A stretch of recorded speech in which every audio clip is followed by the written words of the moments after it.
நண்பர்களே வணக்கம். இந்த காணொளி ஒரு விழிப்புணர்வுக்காக தான். இது பார்த்திங்கன்னா நாட்டு கள்ளிப்பழம்.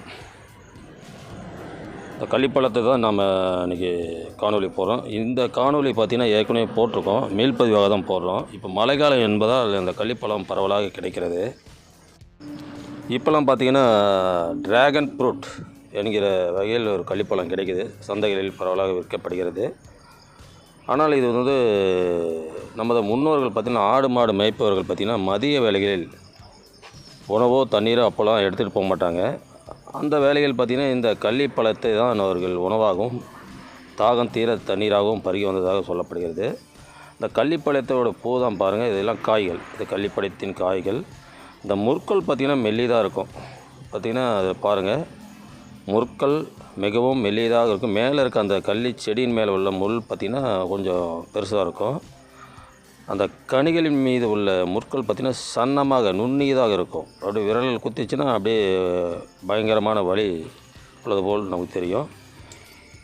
இப்போ பரவலாக மழைக்காலம் என்பதால் இந்த கனிகள் அதிகமாக காணப்படுகிறது. ஏன்னா முதலாம் பார்த்திங்கன்னா நம்ம சாதாரணமாக சாலை ஓரங்களிலே கிடைத்தது. இப்போ சாலை ஓரங்களில் பார்ப்பது அரிதாக உள்ளது. ஒரு மலையடி வாரங்களில் அல்லது மக்கள் நடமாட்டம் இல்லாத இடங்களில் இந்த கள்ளிச் செடிகள் காணப்படுகிறது. பாருங்கள், பழம் எவ்வளோ இருக்குதுன்னு பாருங்கள். அந்த கனிகளில் உள்ள முற்களை பாருங்களேன். அந்த கனியை பறிக்கும்போது பார்த்திங்கன்னா பார்த்து நிதானமாக பறிக்க வேண்டும். ஏன்னா அந்த செடிகளில் முற்கள் பார்த்திங்கன்னா மொத்தமாக இருக்கும். அந்த கனிகளில் முற்கள் பார்த்திங்கன்னா சன்னமாக நுண்ணியதாக இருக்கும். நம் விரல்களில் உள்ளே செருகி விட்டால், அதாவது குத்தி விட்டால் கண்ணுக்கு தெரியாமலே அது வலி தோன்றும். அதை நாம் பார்த்து தான் அந்த முள்ளை பாருங்கள், விரலில் முள் ஏறிக்கிச்சு. அதை நம்ம எடுக்கலை, அப்படி அதன் போக்கிலே எடுக்க வேண்டும். இல்லையெல்லாம் உள்ளாரையே ஒடித்து இருந்துச்சுன்னா நம்ம அவ்வளோ சீக்கிரமாக எடுக்க முடியாது. பெரிய முள்ளாக இருந்தால் நம்ம ஊசி இது போன்ற பயன்படுத்தி எடுத்து விடலாம்.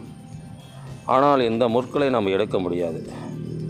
அதனால தான் அது போக்கிலே நம்ம அதை அடையாளம் கண்டு நம்ம பறித்து விட வேண்டும்.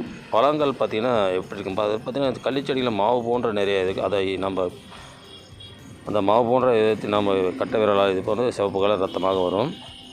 இந்த கள்ளிச்செடிகளில் உள்ள கனிகளை பாருங்கள், எவ்வளோ நல்ல கலராக நல்ல சிகப்பாக இருக்குது பாருங்கள்.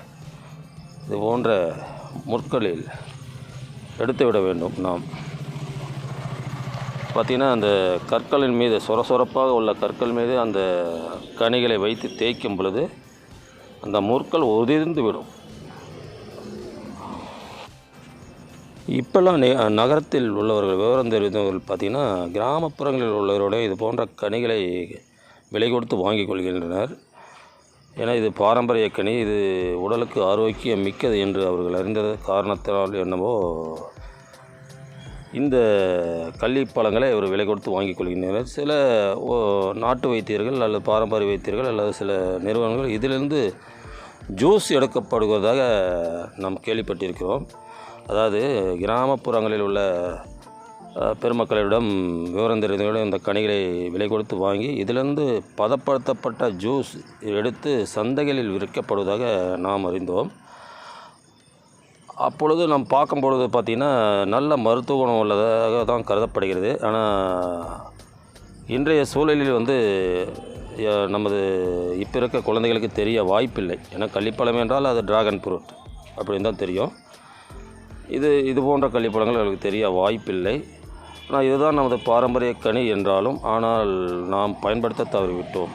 இன்றைய சூழலில் பார்த்திங்கன்னா லாபனாம் சிரேஷ்டம் என்பார்கள். லாபங்களில் சிறந்தது நமது ஆரோக்கியம் மட்டும்தான். பதப்படுத்தப்படாத கனி இது. அதாவது ரசாயனங்களோ அல்லது ரசாயன பூச்சிகளோ மெருகுபடாத ரசாயனங்கள் தெளிக்கப்படாத ஒரு கனி இது. இயற்கையான கனி பார்த்தீங்கன்னா இதில் முள், ஸ்டார் முள் இருக்கும் உள்ளார. அதை எடுத்துகிட்டு தான் நாம் சாப்பிடணும். ஏன்னா அப்படியே நம்ம எடுத்து நம்ம சாப்பிட முடியாது. ஸ்டார் போன்ற முள் உள்ளே இருக்கும்.